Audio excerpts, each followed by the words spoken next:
So I think we are slowly getting in the kids. Once we hit about, I think we can start about another 3 minutes.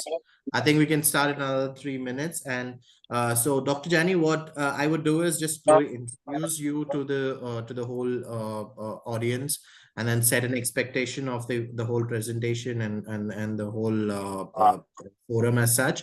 And then I would leave it to you. Okay.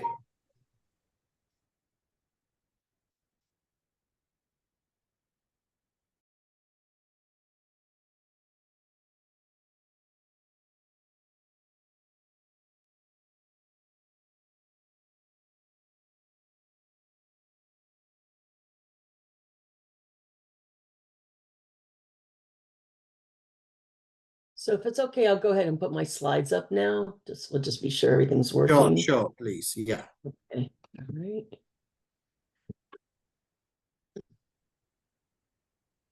And hopefully everybody can see them. Great.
Oh, Vishal, I think we can start the session. We can Yeah. start now. Right. Yeah.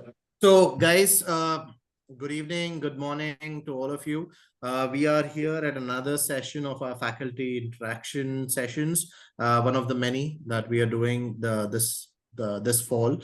And I have with us Dr. Jani Pallis. She is a professor at Mechanical Engineering School of Engineering at University of Bridgeport. She is a bundle up, I would say a bank of knowledge. So this is an excellent opportunity for all you guys to know what's going on at University of Bridgeport, what are the kind of projects. Feel free to ask questions, please. Put up your questions in the chat box. We will make sure that we're reading out all the questions. We'll collate all the questions. And at the end of the session, we will read them out. And it would be an ideal opportunity for Dr. Pallis as well to answer those questions for us. And it's an honest request from Team UB India. Please maintain the decorum of the forum. Please make sure that you're on mute. Respect the speaker. And yep, the stage is all set for you, Dr. Pallis. Please go ahead. Sure, I'm not muted. Well, thank you very much for that introduction, and thank you for inviting me to this, interaction.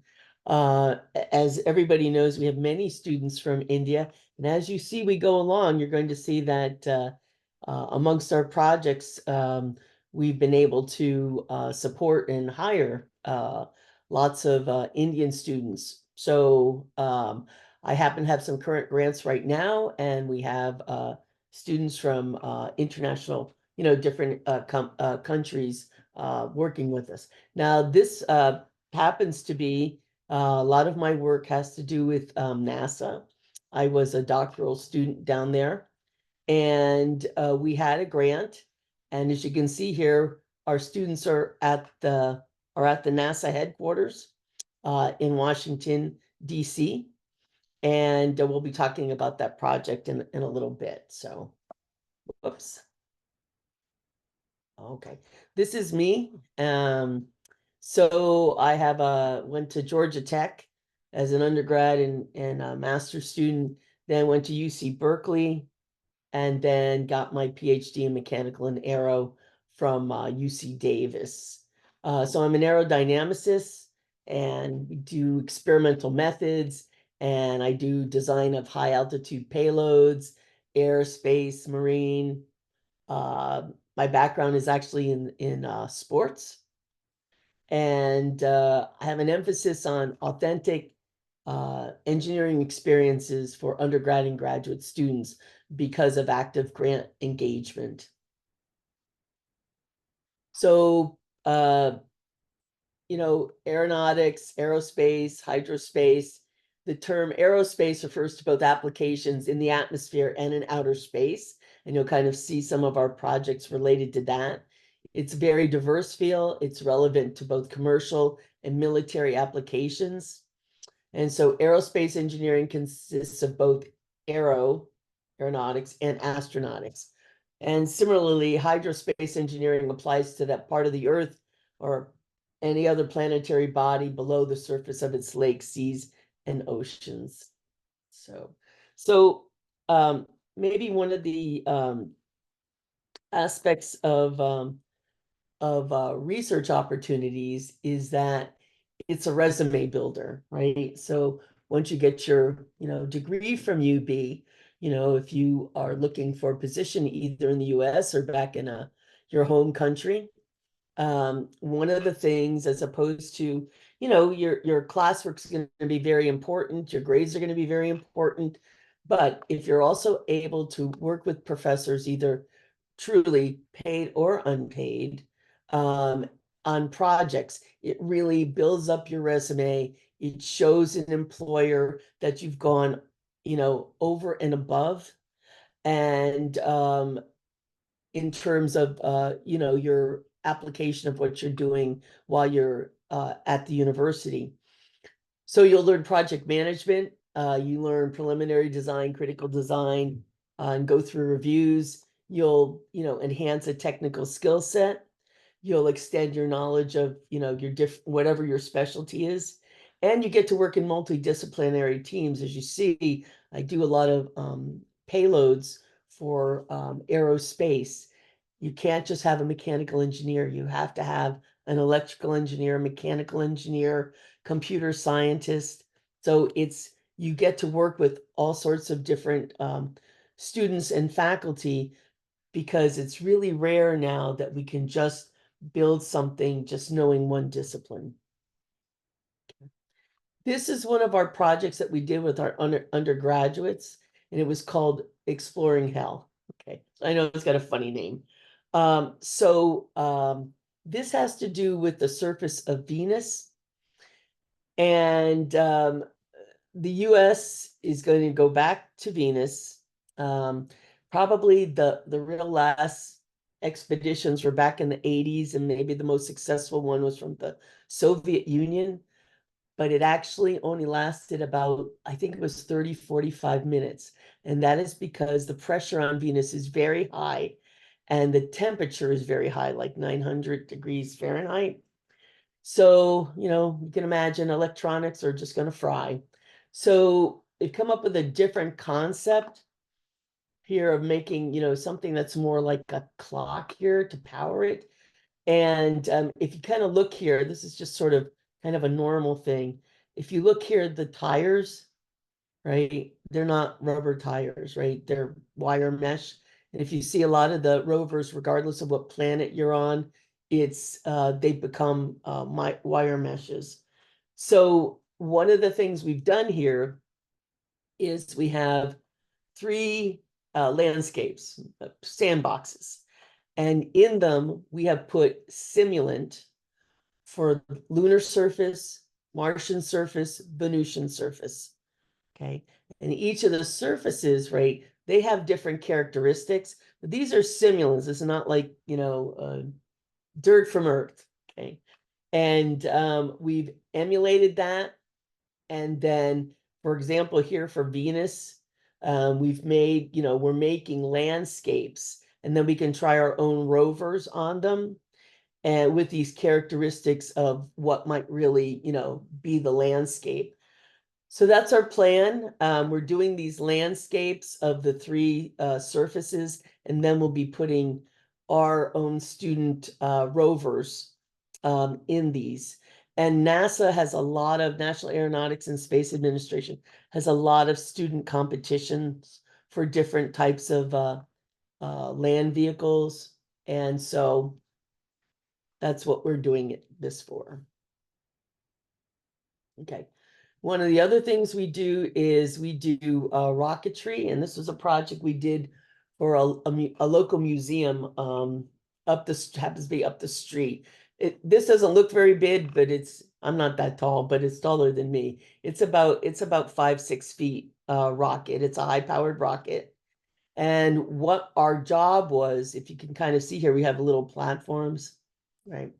So we did this so that a high school class or group of classes could build their own payloads. We had to model it, but so say we have 1, 2, 3, 4, 5 teams. So different students could have a payload on this rocket, and the data gets collected, and then they can analyze it afterwards.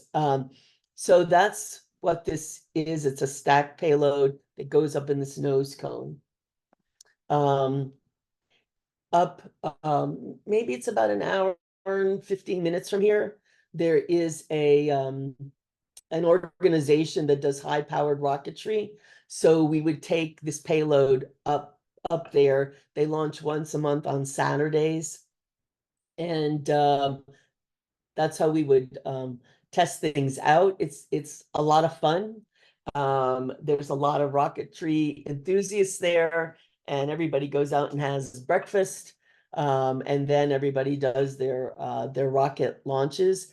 It's another way, in case you like doing model rocketry, it's a way you can get certified for high-powered rocketry.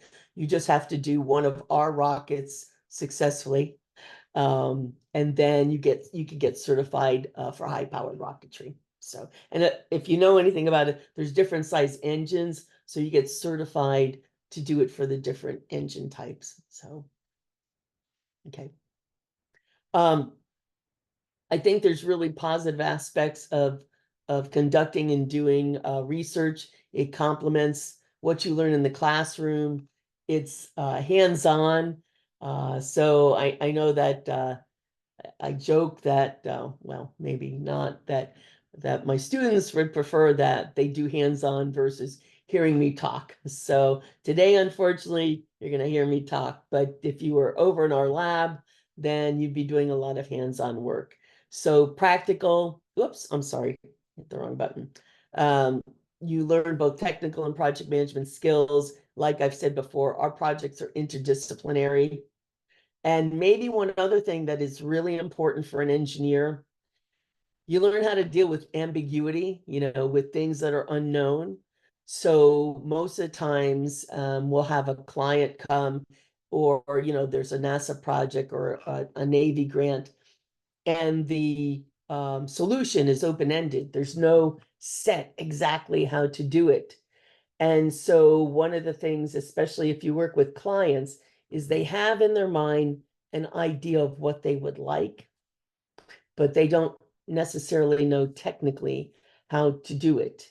And so you work with an end user, all the stakeholders, all the people who have a vested interest in the project, to get more information from them so that you can fulfill their needs. Okay. And again, one of the things is that, based on our research, we may publish and you may make presentations at conferences. And again, it's a real resume builder. Okay. I know this is going to maybe sound unusual. This little robot is called Ham. for high altitude monkey, HAM. Now, when the United States started their space program before the first Americans went into space, there was a chimpanzee that went into space, and his name was Ham. He was named after his medical facility out in New Mexico, but our HAM stands for high altitude monkey, right? And here we are with one of the NASA education administrators. And this is what we did with Ham. We worked with the museum, as I mentioned before. And one of the directors at the museum wanted to get children, younger children, interested in high altitude ballooning. Now, if you've ever seen a view from a high altitude balloon, it's pretty. But for a really young child, it's like looking out an airplane window. After about 30 seconds, right, they're not interested. So the director at the museum said, well, what if we put a little friend on board this high altitude balloon? And by high altitude, I mean it goes up to 90,000 feet, 120,000 feet. So if you think about where an aircraft travels, right, 47, maybe up to 42, maybe, then this high altitude balloon is built to go, much higher than that, 90 to 125,000 feet. So I said, well, what do you mean a little friend? I mean, at 90,000 feet, it's, minus 70 degrees and it's in a near vacuum. I mean, what kind of friend could you be talking about? And he says, no, a robot. So we designed Ham. We 3D printed him. We did all the electronics. And so you can't really see here, but there's a little TV camera here. And there's a window in the back of this insulated box. And so while the robot is up, in near space, we get live video stream, and the children can interact with this robot. So you can see here, there's a little control box. And yes, he only, answers, yes, no, things like that. But for younger children, it's really kind of fun to interact with this robot in real time because they can see him on the TV screen. So he has a set of motions, like he can do thumbs up, he waves, he can pound his chest, he does yes and no, things like that. But for our students, who had to do this from scratch, this was interesting because I'd say, okay, if he's going to shake his head no, how do you do that, right? Okay, well, you're going to start your neck, right? Your neck's going to be up here, right? And you're going to shake your head. Well, how many degrees? You're not going to put it right at 180, right? You're going to move it so many degrees. How many times you're going to shake your head to signify, no. So of course, all that has to be coded and programmed for the robot. If you get into things like, thumbs up or, waving his hands, then we've got, servo motors here. There's some in his neck, in his shoulder, in the elbow. Okay. And so you've got to get all those working at the same time. So it was a very good experience. And our team happened to win the outstanding NASA project for Connecticut that year. And where we are here is at the U.S. House of Representatives down in Washington, D.C. We were invited with about, I think, 15 other states, and we made presentations, and our students got to talk to, House of Representative, legislators from our area. So, okay, maybe let me just show you just a little bit of the footage, and let me be sure that stop share. You can share and see it. And let's see here.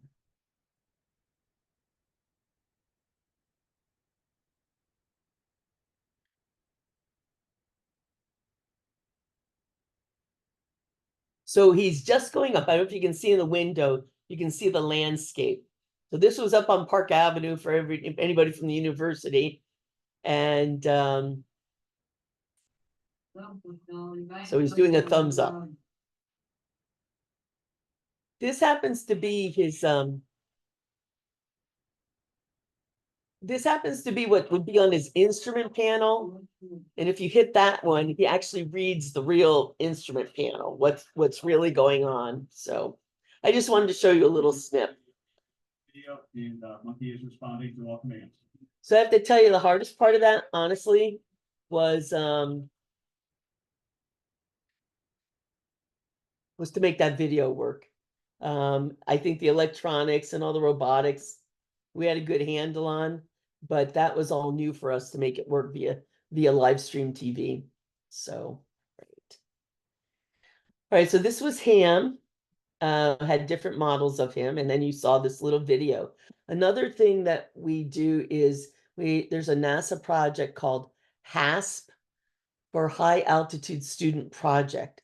This is a 2,000-pound gondola, which is actually still on the truck here. And 12 experiments can be put around the gondola. And what happens is we have to be certified to fly on this. And so the team will go down to Texas to one of the NASA facilities where we go through vacuum testing, be sure that it can survive a vacuum, and also the extreme temperatures, both hot and cool. So there's a thermal vacuum chamber at this NASA facility in Texas. Once we're certified, then a month later, this gondola goes to New Mexico and launches. Okay, and then this is the balloon. It's huge, these balloons, the ones that we use for our own payloads, maybe the flight is a few hours. Maybe it takes a couple of hours and then maybe 40 minutes for the parachute to come down. These flights can go for 24 hours. So what's really interesting about that is you get both daytime and nighttime on it, right? So you can see what happens during extreme temperatures.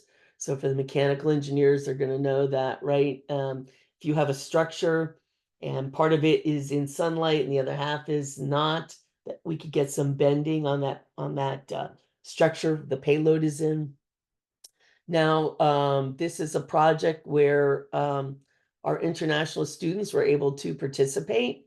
So our lead happened to be from India, and he and another student got to go down to the Columbia Scientific Ballooning Facility, a NASA facility down in Texas, and then over to Fort Sumner, New Mexico, and participated on the flight line for the launch. So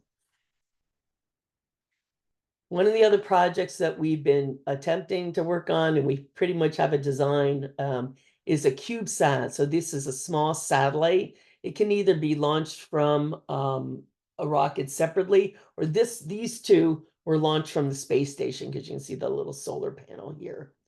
So building a satellite is one of the things that we tested actually on that high altitude HASP.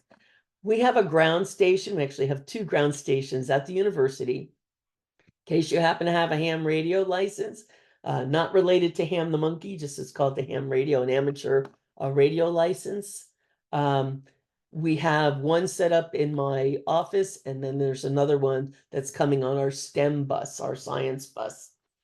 So what we are able to do with this radio is listen any one time overhead. There's probably 30 to 50 satellites overhead, right? And when you communicate with a satellite, you have to sort of be like, if this is Bridgeport, you have to be in a certain cone of about 14 degrees to be able to listen and get a signal up there.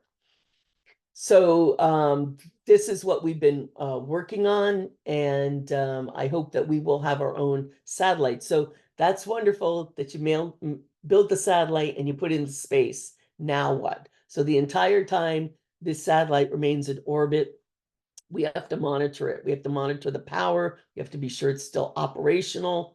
And so when it comes over Bridgeport, one of the things we're doing is making it so that we'll automatically retrieve data, as opposed to somebody getting up at 3 in the morning to say, oh, the satellite's going to be overhead in about 10 minutes. I better I better get that data. So that's one of the things. So you can see we need computer scientists as well.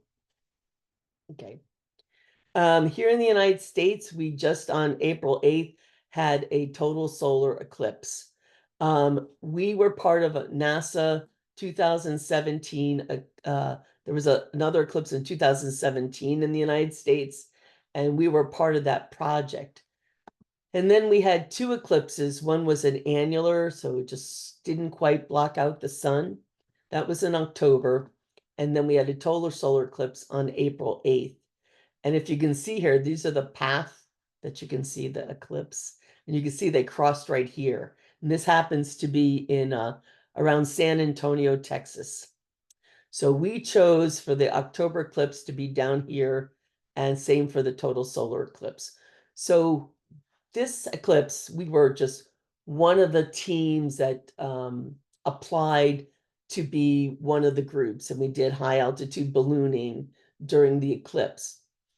For these two eclipses, NASA contacted us in 2021 and asked us to be one of the lead groups. In other words, we would train other universities in our area, which is what we did. University of Delaware, Olin College, Drexel, which is really good engineering school that's down in Philadelphia, Gannon, University of Hartford.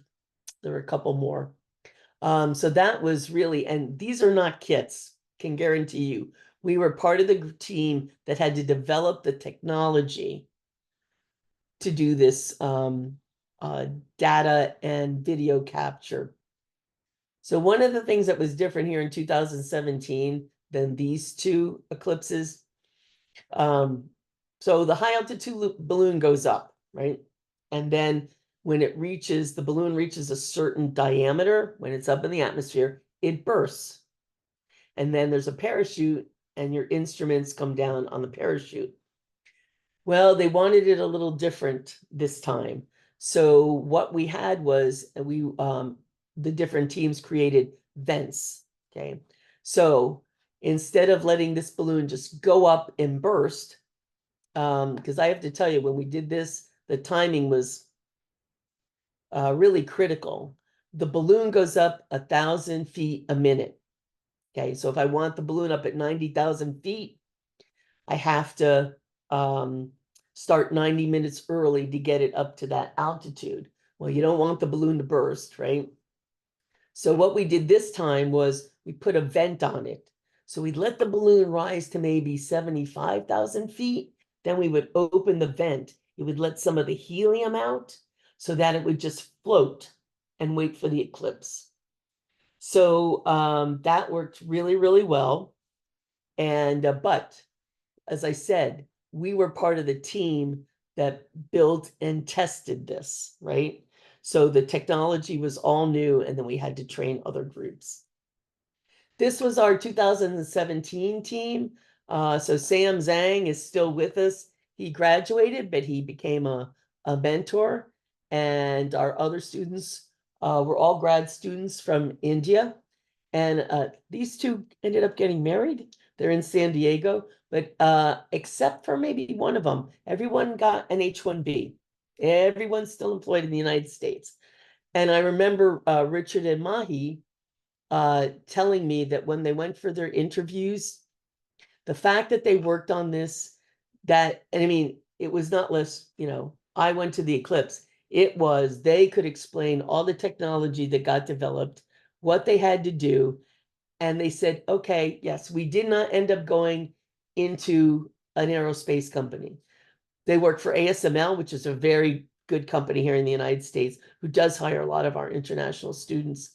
And they're in San Diego. And they said that that this was differentiated them, that these projects differentiated them from the other students who were getting interviewed. So yeah, I think Suresh is he's in Georgia, and Roshan is in New York. Okay, and so is Sam. So okay, this was our this eclipse, and this is the view. This was probably from about 87,000 feet. And so this was during the annular eclipse, I think. So yeah, this was our team down in Texas. And this was the vent that I was talking about. So again, we 3D printed this. We had to build it. We had to test it. So the students learned a lot about just, you know, payloads. When we had the annular eclipse, okay, you can kind of see it was a little bit dynamic. It was really windy that day, really windy, and this balloon almost hit the ground. If you can kind of see here, well, they cleared it, but there was cactus all over the place. Doesn't go well with the high altitude balloon, but we had a really successful flight. So you learn about the regulations from the Federal Aviation Administration for ballooning. They learn how to work with helium. They learn how to launch. They learn how to, you know, communicate with it as well. So just some photos. I have I have some video, but we'll so you can see the top of the balloon here, the radar reflector. So, all right. All right. And this happened to be the flight path that day. So another project that we have is called NASA GLEE. It's the Great GLEE is Great Lunar Expedition for Everyone. So what our students have done, and this is one of 200 student groups worldwide, NASA provided a really small payload. I mean, when I mean small, I mean it fits in the palm of your hand. So our students learn how to put that together, and they're still waiting for the launch opportunity. But all these 200 small payloads from different universities will be going on a vehicle to the moon. Okay, and then they're deployed out here on the moon, and they can communicate with one another, but also gather data from the surface of the moon. So again, a very interesting project, one that, you know, you just don't get to do that often. The lab that I work in, that we started, is called the EEL, for Extreme Environments Laboratory. So we do high altitude, we do satellite payloads, and then we do underwater projects. So this looks small, but it isn't. This is Explorer. It's a one person, one atmosphere submarine that's over in our lab. And then we have these underwater rovers. This is one, it's called the Sea Perch, that students build. And our students go out to high schools and community groups and teach students how to build these. Okay. Then we can bring them into the UB pool, and students learn how to dunk them underwater and make them maneuver, which is maybe a little bit harder than I thought it was going to be, but it works. And you can see here, they have a little obstacle course, you know, have to make the rover go through the hoops and things. This is a more professional underwater vehicle. It's called the Blue Rove 2. And this is meant for open water. You can put the Sea Perch in open water, but this one is meant for open water. So one of the things we're doing is trying to team with, say, a biology department, because we're really good engineers and we can bring this down, but then we don't recognize what's underneath the water. So really coupling ourselves to do scientific experiments with a group in biology is going to work out well. This was the Blue Rove being tested. This one is smaller than ours. Ours has 4 thrusters, side scan sonar, robotic arm, lights. So what is it used for? Yes, we were using it to, you know, to become familiar with underwater operations, but it can also be used for exploration and nautical archaeology, right? So we happen to be at UB right next to a beach, right? So that's one of the things, is that we might be able to take it there. There's several other places right near the university that are well suited for this. This actually goes farther down than our submarine. This can go down 500 feet. The submarine has probably not been lower than 125 feet. Let me just go back here. Explorer. Right now, Explorer requires a certified diver to pilot it. But what we're doing, we have funding from the Navy, and yes, our international students are able to work on this Navy project. In fact, our lead is a student who just recently graduated from UB. He was on the project as a student, as a master's student, and now he's on the project as a staff member. We're going to take Explorer, went through every one of its systems to figure out how to make it remote controlled from a boat. So that's what we're doing. We're going to start doing some maintenance on Explorer, and then we're going to take each of his systems and make it so that we can remote control this from the boat. We're not going to get rid of the life support system inside here or anything, but you would be able to do it remotely or with a diver as the pilot. And that project is going on right now. Okay. I think, let me just see this one. Yeah, hold on. Let me just gonna stop this in 1 second. We're all thinking about survival in day one. Let me just okay.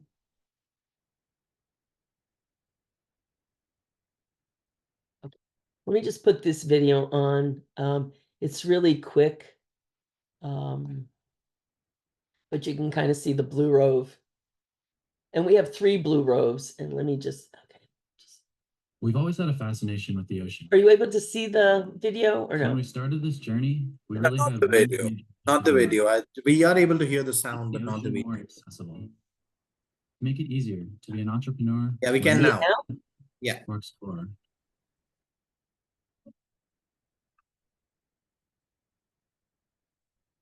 Because people always talk about how little we know about our oceans, but they tend to ignore the reason why.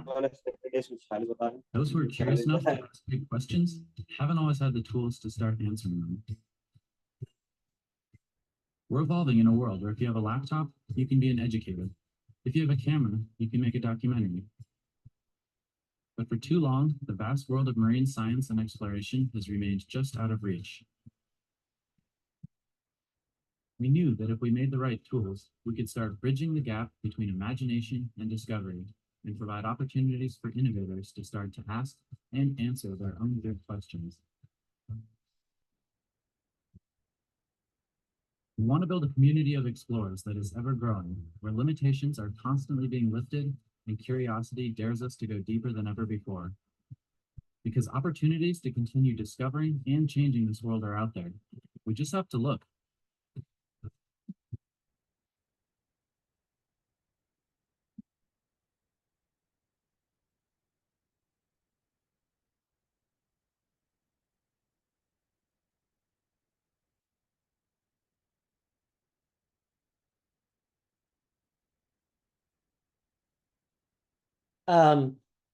So as I mentioned, let me just back up. That this is a project that we're working on now. And when you see all these boats, this was not us, right? But our team will be going through water safety training. And we will be going out on boats. We've made arrangements to start taking the Blue Rove out on boats now. So, okay. Okay, so this is Explorer. And then we also have STEM on Wheels mobile laboratory. We took a city bus, we gutted it, and our team goes out and does different science with local schools and community groups. Okay. One of the things that's on the STEM bus is this Stellina. So, during COVID, people became concerned about, health, etc. So this is a digital telescope. So there's no eyepiece, which makes it really good when you're working with a community group because it works with a tablet or an iPhone. And so we don't have to keep, cleaning an eyepiece. But the Stellina is very, very, very cool. And we started to have star parties at night at UB. We had our first one in October, which was a little bit too chilly, but we'll try to do some during the summer. I mentioned to you about Explorer. Let's see if you have a little better view of Explorer here. This is Alan Winnick. He works with us on our Navy project. Alan's an old colleague. And he was the original builder of Explorer. And Explorer is now owned by the university, but Alan still works with us and has been helping us to know, for example, like I said, I can't really see it, but we're going to start some maintenance on it. We're going to change all the O-rings, etc. So I went through this. This is an advanced controller. So this one works on an Arduino, but you can't really modify very much. It's kind of like it's in a kit. So there's an advanced controller that we've been working with the Navy. And with that, you would be able to add cameras, but this is Raspberry Pi base. So this is something that we're working on now. And this is one of those sea perch competitions I mentioned, and this is the obstacle course in a pool. And I showed you that video. Okay, so this is good. So this is one of the things that the Blue Rove captured. And as I said, it'd be really good to have biologists with us. This is called the sheep crab. It was almost as big as the Blue Rove. Okay. And maybe the first rule of nautical archaeology, if you see a straight line under the water, it's man-made. Okay. Nature just doesn't do things in straight lines. So this sheep crab happened to be on a capsized boat that was down in Dana Point, California. So here we have our little, team. It was practicing with the sea perches in our UB pool. This is Vamsi Shripata, who's our lead on that Navy project. And he was explaining to students coming into UB for an orientation how the Blue Rove works.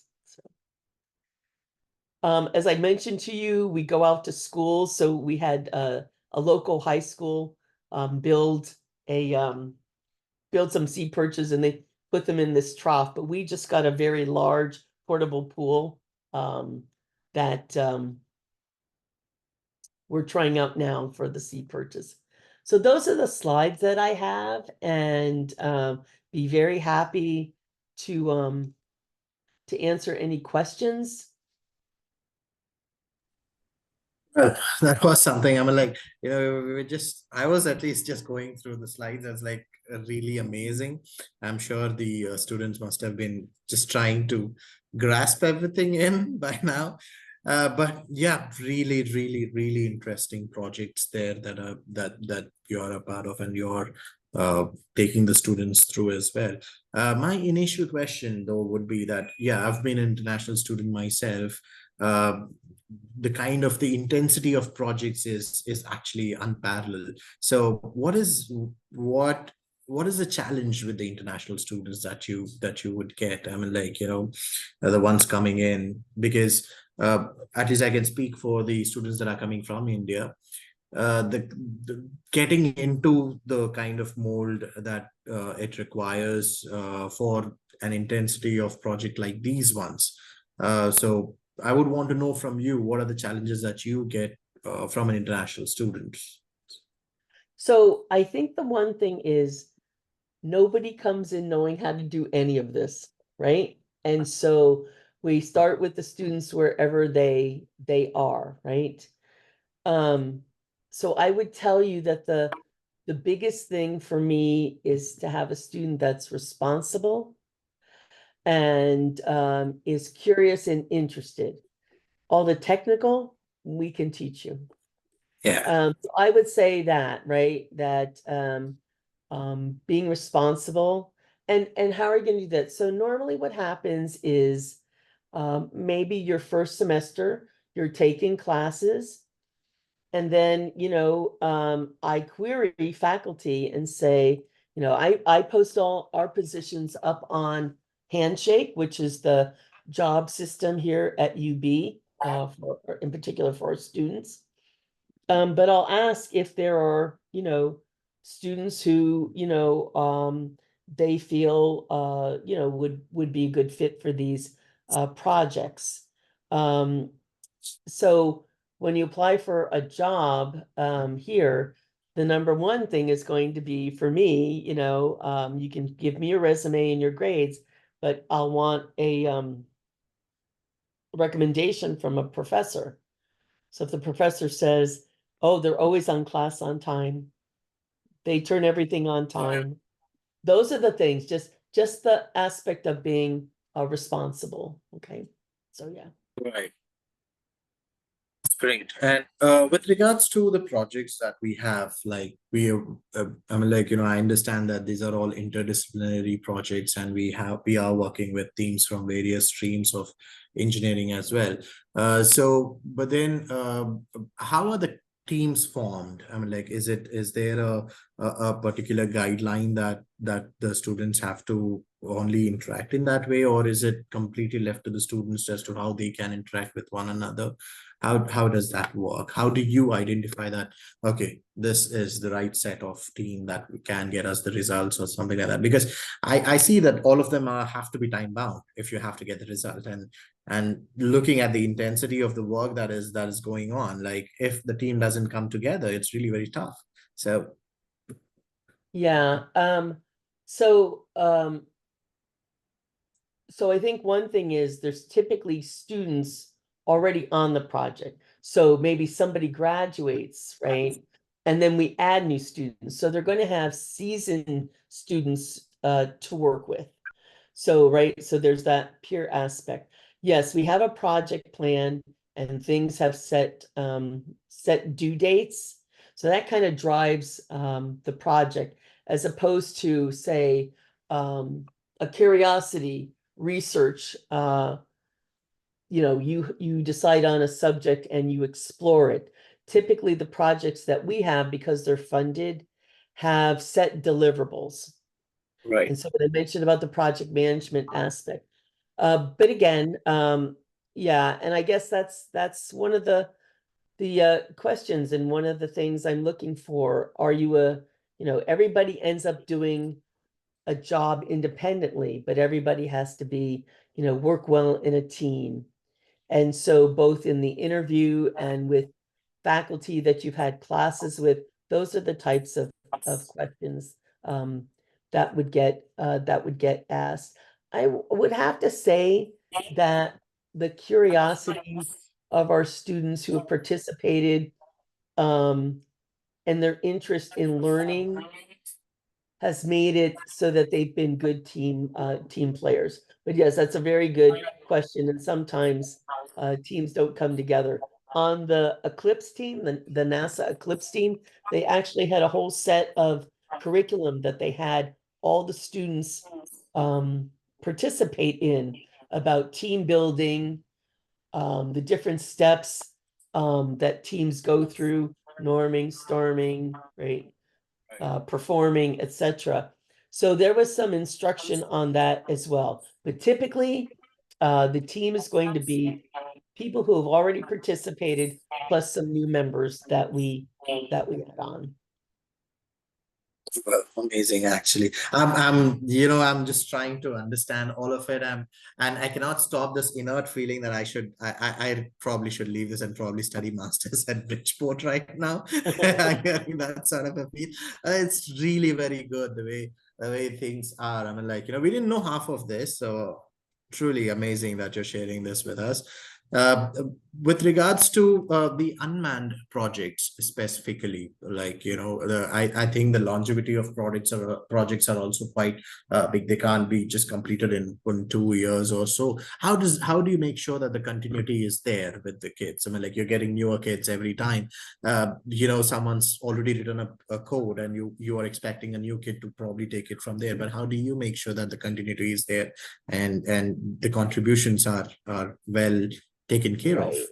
We have to have documentation. Yeah, Yeah. you know, has to be. And yeah, does it happen where somebody leaves and we're sitting there scratching our heads for a little bit? Yes, but so far we've been good. And you have to have that documentation, just like you would if you went to industry, right? And you're writing a code, you'd have to Yeah. have So documentation. it The is other thing- very safe. So it is very safe to say that the students joining in University of Bridgeport are pretty much getting into the industry itself in one context where it's not just a project per se, but there is knowledge transfer that's happening. There is also Right. deliverables and timelines that are fixed. So it is not just like any other university where you probably are given a project and you're working individually. You're a part of the team.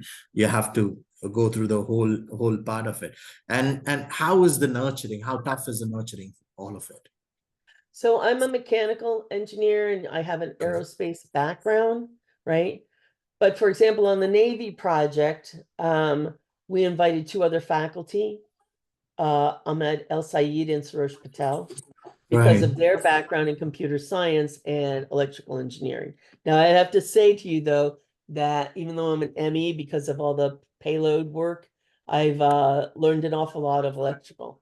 And I could code before I came in. So not just me. Normally we have to have other mentors. We also have a group of mentors from industry, retired mentors who are electrical engineers, computer scientists, mechanical engineers that come from industry, who have worked with us for several years. They did part of that rocketry project. They are the ones who actually taught us about ham radio. So we go out to industry as well, but we have a group of about 8 mentors from industry that also work with us. Can see that it's quite demanding, the kind of tasks that are allocated and the kind of work that goes into it as a student as well. I mean, like, what would be the expectations from a student who is assigned a particular project with the kind of hours that is supposed to put into this particular project? Is it ever told to a particular kid, or is it something that they just have to come out with their own interest?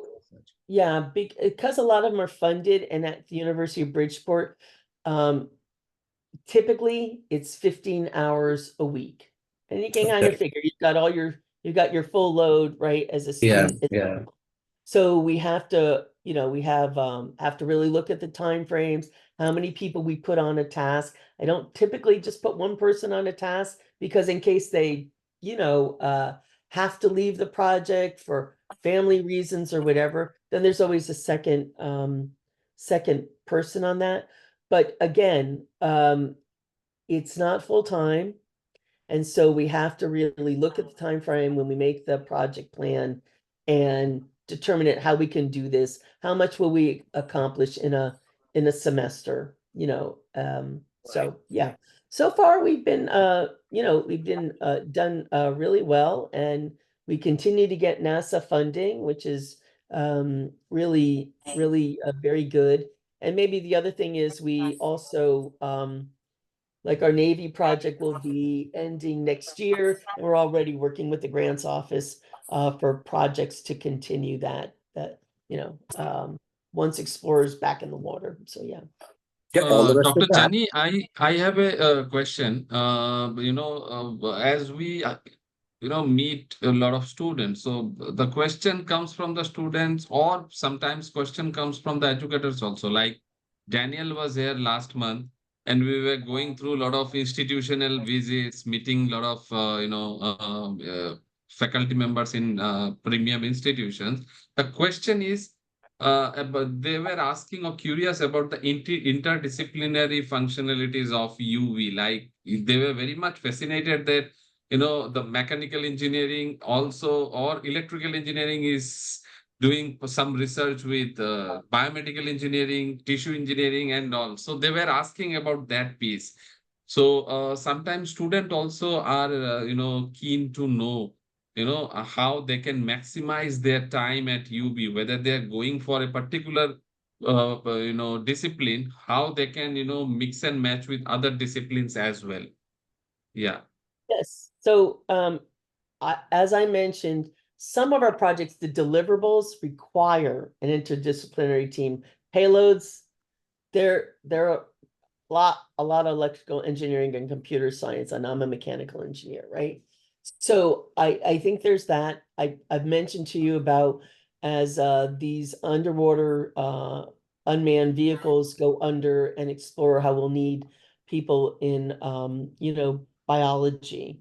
My sports work always is coupled with engineering and biomechanics. So I work with my last book was with two people in biomechanics. One is from USC, University of Southern California. Her name is Dr. Jill McNick-Gray. She's one of the top biomechanists in the United States. And George Hung, who is at Rutgers. So I think the faculty interest and just the way everything needs data collection now, right? And so that just sort of automatically brings it in. The other thing is everyone is always welcome to hear student ideas. You know, Vamsi Shripata has done several projects, and I know that our grants officer is interested in maybe working with Dr. Patel and myself to get funding just for the ideas that he has had. So in terms of maximizing, I think, you know, just looking at it, for example, you know, I come from Aero, but a lot of this is applicable to the manufacturing environment. And I know a lot of the mechanical engineering students would like to go into manufacturing, right? So if you think about the things we do additive manufacturing. Our students learn how to do, any student can learn how to do the 3D printing that we need for our different projects. So, as a matter of fact, the student who's worked with us in the 3D printing lab, she was a computer scientist. And she learned how to do all the 3D printing. So Another I hope I piece, answered your question. actually, as we were working, another piece is like I got a list also since we are communicating during visit of Daniel. We were, you know, she was giving interview with the Times of India, Education Times, and there were some questions asked that how Indian students are excelling in the research projects in UB. So last week I was compiling a document and I was sending it to Daniel and Elena, like ASEE conference and UB Rise conference, the list of the poster winners. I mean, second place or third place or first place, the Indian students' names were there. It is amazing to see a lot of Indian students who are participating in all these projects. So one question comes very common from students. Like students are also very much curious. How do they approach initially the moment they land up in, you know, UB, start their class? How do they, you know, express their willingness to participate in a particular project under a faculty or something? That's a great question. There's different ways. One, as I said, I try to post all my positions on Handshake. That way, all students can see them. And I list the different, you know, specialties. Another way is that we have student organizations. For example, there's the Biomedical Engineering Student Organization. There's the ASME. We have a student organization for that. Society of Women Engineers, NSBE. So we have different student organizations. Oh, we have the Aerospace Club. So if you sign up, for example, for the Aerospace Club, that sort of opens all the opportunities for all the aero projects for you to work on and the hydrodynamic ones. So, and another thing I would suggest to students is that maybe just an understanding. So we have the different departments, right? Technology management, mechanical engineering, electrical engineering, biomedical engineering, computer science, computer engineering, right? So each department gets their own money to fund students to support them. So you can come to me, right? Because I have a grant, but you want to go to the department chair. Okay. You want to go to the department chair because they are the ones that have the funding for their department. So one other point I like to make is if a biomedical engineer student comes to the mechanical engineering chair, they're probably not going to be able to get funded. The mechanical engineering department is going to fund mechanical engineering students. So you need to go to the professor that leads your department by your specialty for that departmental student employment, GA, TA positions, right? Then there are professors who get grants and are able to hire as well. So you often hear about those through the clubs, but like I said, for all my positions, they all go up on Handshake so that everybody is going to know about them. That's great. Thank you. Yeah, we know about Handshake and the amount of information or dearth of information available in Handshake that we make aware. But some of the research, actually, I was there in the campus last year, June. I was working in that engineering building. So when we were going to, Dr. Khalid Elithi's room, so the whole corridor is printed, filled with all the research papers and posters. That's what I saw. Yeah. Right. So that's from the American Society of Engineering Education. As a matter of fact, this coming year, the conference for the region will be at UB. Okay. So That's a Dr. great- Dr. Navaran Gupta. Yes. And then we have UB Rise, which is sort of the UB conference. But another group that they go through is the IEEE, for the electrical engineers, computer scientists. They have a conference in Long Island that we will attend. Dr. Alethi is high up in IEEE. So there's all those both opportunities to publish and opportunities to expand your own network by going to those conferences. Great. Thank you. I think we are on overshooting the time, Vishal. So up to you. Thank you. Yeah. Yeah. It's been so interesting. I think I can easily spare another hour. Same here. Same That's here. great. Yes, may I just tell the UB India team that when you are at UB, please contact me ahead of time. I would love to meet you all in person. And Sure. yeah, that would be Sure. wonderful. That would be wonderful. Sure, we So, will do that next. Yeah. great. Thank you so Can much. I thank all the students for Yes, coming please. Yes. today? Thank you very much. I hope I didn't just rant and rave, but I hopefully you got an opportunity. I love hands-on. I think most of our students like hands-on. So just to show you that there's a lot of interactive hands-on opportunities to build your resume before you apply for jobs. Thank you. Thank you. Thank you so much. Thank you, Dr. Thank you Pallis. very It's much. been a real honor. Thank you so much. Thank you. And thank you all. Thanks. Bye-bye. Thank you. Bye-bye. Bye-bye. And thank you, Dr.